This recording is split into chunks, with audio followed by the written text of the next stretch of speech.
Инициативы Республики Коми поддержаны сенаторами. Итог 2 рабочих дней в Совете Федерации России подвел глава региона Владимир Уйба. Напомним, в Верхней Палате с 15 по 17 апреля проходят Дни Коми. Нашу республику представляют руководители органов исполнительной и законодательной власти, муниципальных образований.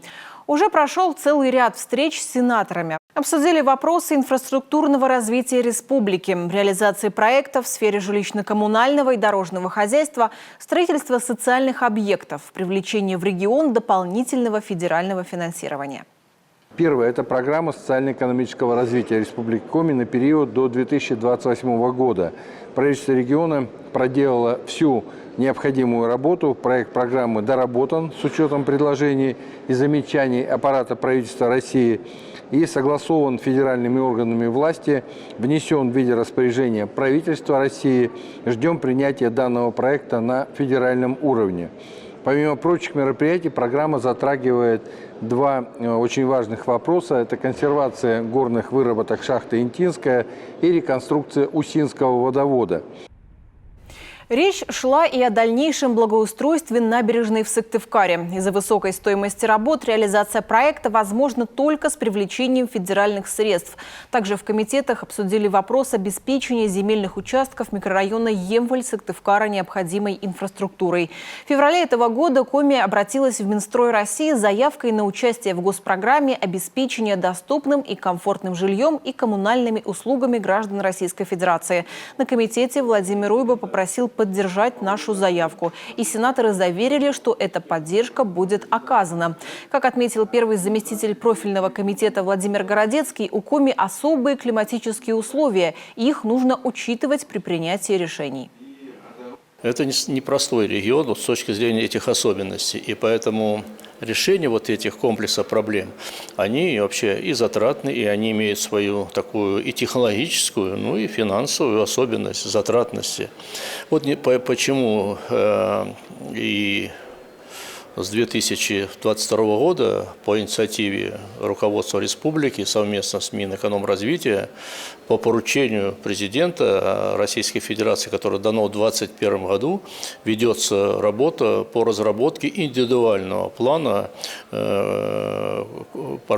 программы развития, социально-экономического развития региона. Нам стало вообще-то понятна индивидуальность, почему такое есть поручение, потому что действительно есть очень многие специфичные вопросы. Поэтому мы поддержали на заседании комитета, это рекомендация правительству ускорить завершение рассмотрения данного вопроса по утверждению программы.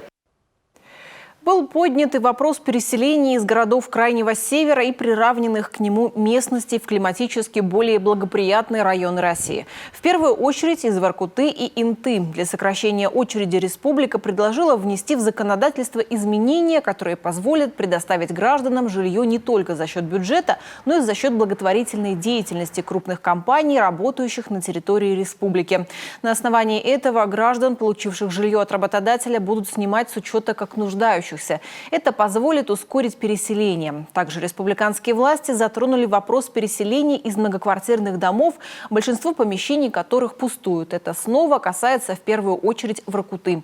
Сегодня нужно законодательно закрепить возможность консервации таких домов.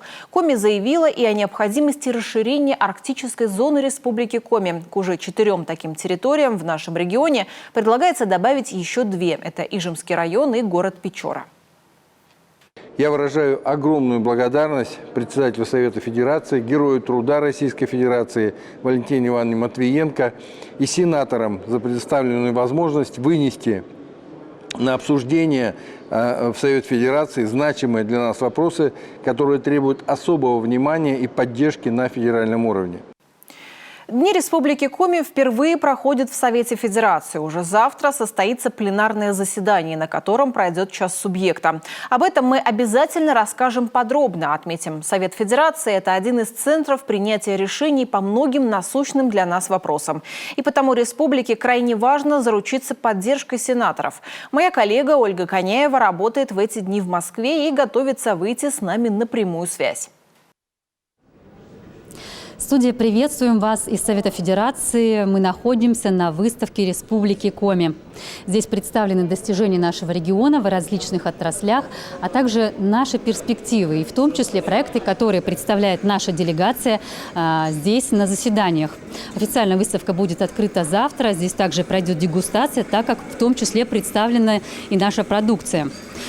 Сегодня во второй день прошло 4 заседания по социальной, бюджетной политике, по охране окружающей среды и природопользованию, по экономическому развитию региона и модернизации инфраструктуры. В заседаниях принимают участие сенаторы, наша делегация под руководством главы Коми, а также представители федеральных ведомств. Вчера на Комитете по культуре и образованию представляли 5 проектов на общую стоимость 14 миллиардов рублей. По культуре защищали проект по строительству Дома культуры в поселке Первомайском Сысольского района на 150 мест. Считаем, что проект будет поддержан. Минкульт выразил такую готовность, по крайней мере, заявочная документация вся направлена и будет в дальнейшем направляться на следующее бюджет финансирования. Защищали в том числе реконструкцию Академического театра оперы и балета и представляли также новый такой проект по строительству в городе, в Сыктывкаре, многофункционального зрительного зала. Республика Коми имеет огромный потенциал. И если будет более активная поддержка федерации, в том числе финансовая поддержка, конечно, мы могли бы более активнее, интенсивнее развиваться, в том числе и в сельском хозяйстве, строить перерабатывающие предприятия, укреплять нашу базу ветеринарных служб, развивать сельские территории. Завтра продолжим знакомить вас с тем, как проходят Дни Коми в Верхней Палате. А пока к другим новостям.